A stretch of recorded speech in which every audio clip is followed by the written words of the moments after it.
Mesdames et messieurs, bonsoir et merci de nous rejoindre sur CVK pour cette nouvelle session d'information. Au sommaire, la France éprouvée par une nouvelle attaque au couteau survenue à Nice. Bienvenue à toutes et à tous.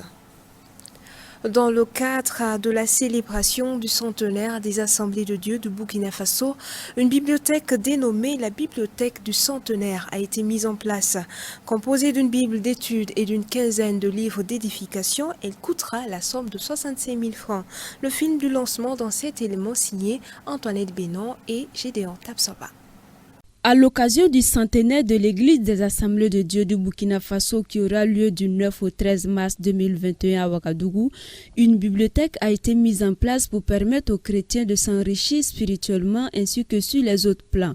Le lancement officiel a eu lieu le dimanche 11 octobre 2020 à l'église Temple Emmanuel 6 à Ouagadougou. Et selon le pasteur principal de l'église, cette bibliothèque est la bienvenue dans la mesure où elle relèvera le défi dans l'église. C'est une grande joie. Et c'est même, j'allais dire, un défi.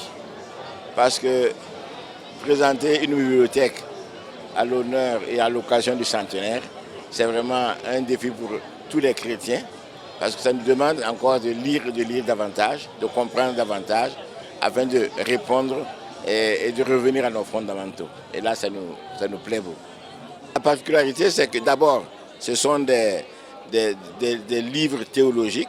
Et c'est aussi une Bible dédiée au centenaire.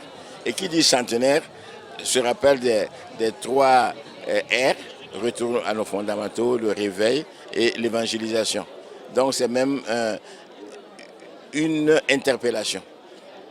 Cette bibliothèque qui vient renforcer les capacités des uns et des autres est composée de plusieurs ouvrages traitant différentes thématiques. Et ce sont des ouvrages, comme dans le sport il a été annoncé, des ouvrages sur le leadership et aussi des ouvrages d'enseignement sur le ministère dans l'Église, des ouvrages sur la nécessité, comme nous l'avons choisi dans le thème du centenaire, pour reformer nos voix, un véritable réveil et aussi un rayonnement de l'Évangile au Burkina Faso. Des ouvrages beaucoup écrits par des pentecôtistes et qui nous permettent de comprendre la nécessité de retourner à nos fondamentaux et à rechercher le baptême dans le Saint-Esprit. C'est essentiellement le contenu de ces ouvrages. Composée de 15 livres plus une Bible d'études Esprit et Vie, la bibliothèque coûte 65 000 francs CFA et n'est pas réservée exclusivement qu'aux pasteurs. Tous peuvent l'acquérir. Cette première expérience du Conseil régional des Assemblées de Dieu de Ouagadougou s'annonce déjà bien car l'on constate déjà un intérêt particulier de la part des fidèles chrétiens, souligne le secrétaire général du dit Conseil. Par ailleurs, les inscriptions se déroulent dans les lieux suivants: les conseils régionaux des AD du Burkina Faso, la FEME, la librairie Flamme Gunguin, l'église centrale de Ouagadougou, la Fathéade BF et à l'Alliance biblique de Bobo-Dioulasso. Pour les échéances électorales de novembre prochain, la coalition des organisations de la société civile lance une campagne intitulée « Agir contre les inégalités ». Cette campagne vise à contribuer à la réduction des inégalités par la prise de décision politique dans ce sens. Le concept a été présenté aux hommes et femmes de médias, Delphine Banissi et Jonas Tondé.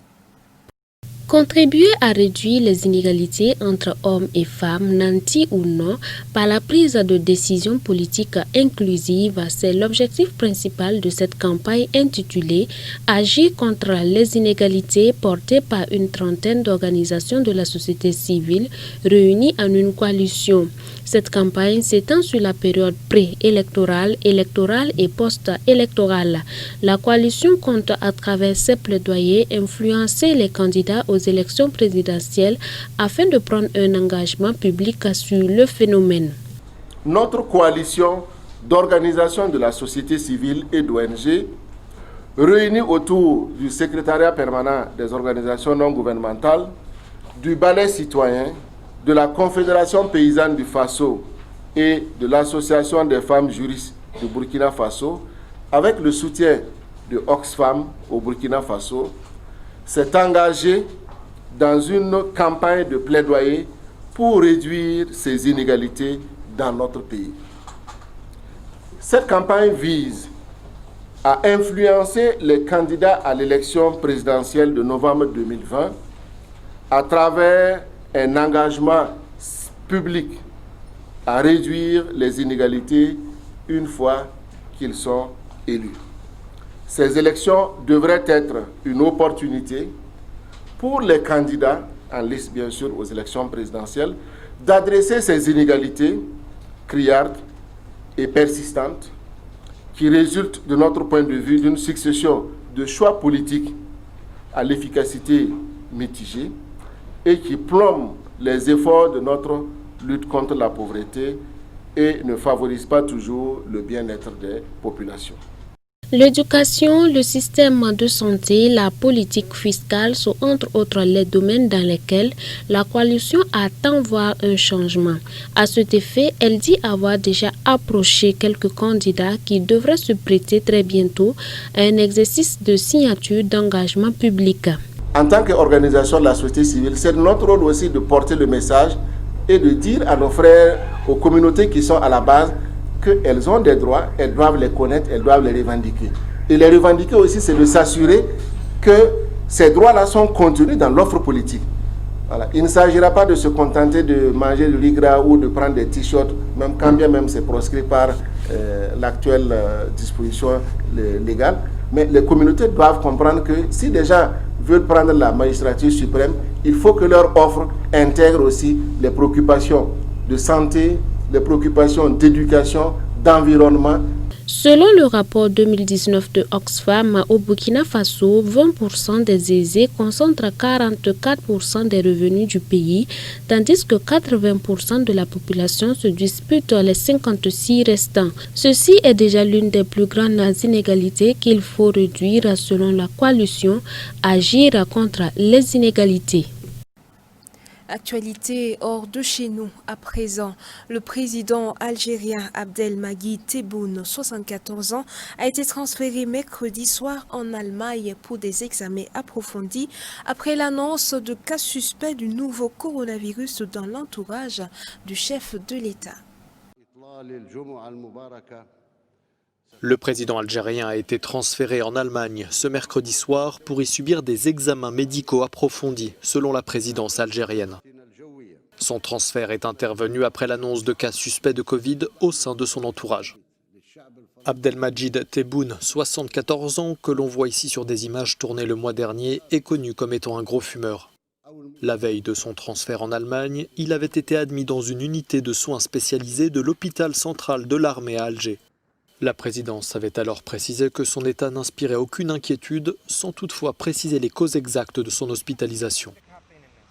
Cette annonce survient à 4 jours d'un référendum sur la révision de la Constitution, un référendum présenté par le président algérien pour fonder une nouvelle république.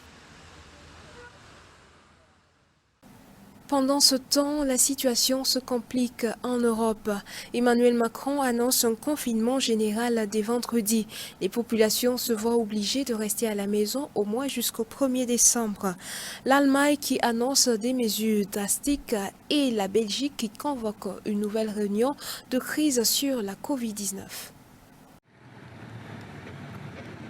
Frappée de plein fouet par la deuxième vague de Covid, l'Europe s'attend à un mois de novembre très difficile. Plusieurs pays européens multiplient les décisions chocs ou s'apprêtent à le faire. La France, au pied du mur, a décidé de se reconfiner. Les autorités françaises redoutent la saturation des services de réanimation où plus de la moitié des 5800 lits disponibles sont déjà occupés par des patients Covid. J'ai décidé qu'il fallait retrouver, à partir de vendredi, le confinement qui a stoppé le virus. Tout le territoire national est concerné, avec des adaptations pour les seuls départements et territoires d'outre-mer. Ce reconfinement, qui doit durer au minimum 1 mois, intervient alors que l'exécutif français a longtemps assuré que la situation était sous contrôle et que tout serait prêt en cas de recrudescence de l'épidémie. Certains pays, comme l'Espagne, l'Irlande, les Pays-Bas, ont pris plutôt des mesures plus dures que les nôtres. Pourtant, tous, nous en sommes au même point. Débordés par une deuxième vague qui, nous le savons désormais, sera sans doute plus dure et plus meurtrière que la première. Le président français redoute au moins 400 000 morts supplémentaires au cours des prochains mois si rien n'est fait aujourd'hui.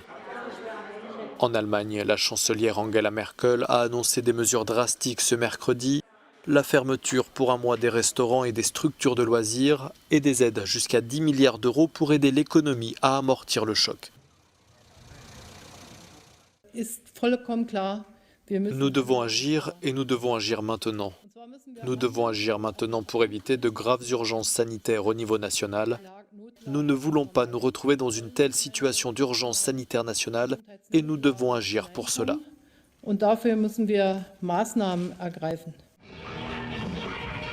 Les fermetures annoncées par la chancelière étaient redoutées par les propriétaires de bars et restaurants, mais aussi par l'industrie culturelle et les artistes qui ont manifesté ce mercredi à Berlin.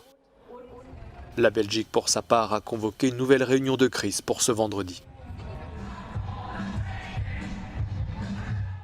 Comme annoncé en titre, une attaque au couteau a eu lieu ce jeudi à Nice, en France, faisant 3 morts et plusieurs blessés.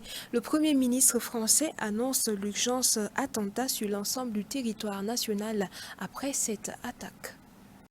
La France à nouveau frappée par une attaque terroriste. 2 semaines après la décapitation d'un enseignant en région parisienne, c'est dans la ville de Nice que l'attentat s'est produit dans une église catholique. Bilan, 3 morts. L'auteur présumé des faits, armé d'un couteau, a été grièvement blessé lors de son interpellation. Il a été conduit à l'hôpital. Le parquet antiterroriste a ouvert une enquête pour assassinat et tentative d'assassinat en lien avec une entreprise terroriste. Les faits se sont produits vers 9 h du matin à l'intérieur de la basilique Notre-Dame de l'Assomption, en plein centre-ville. Le maire de Nice a fait part de sa stupeur et sa colère.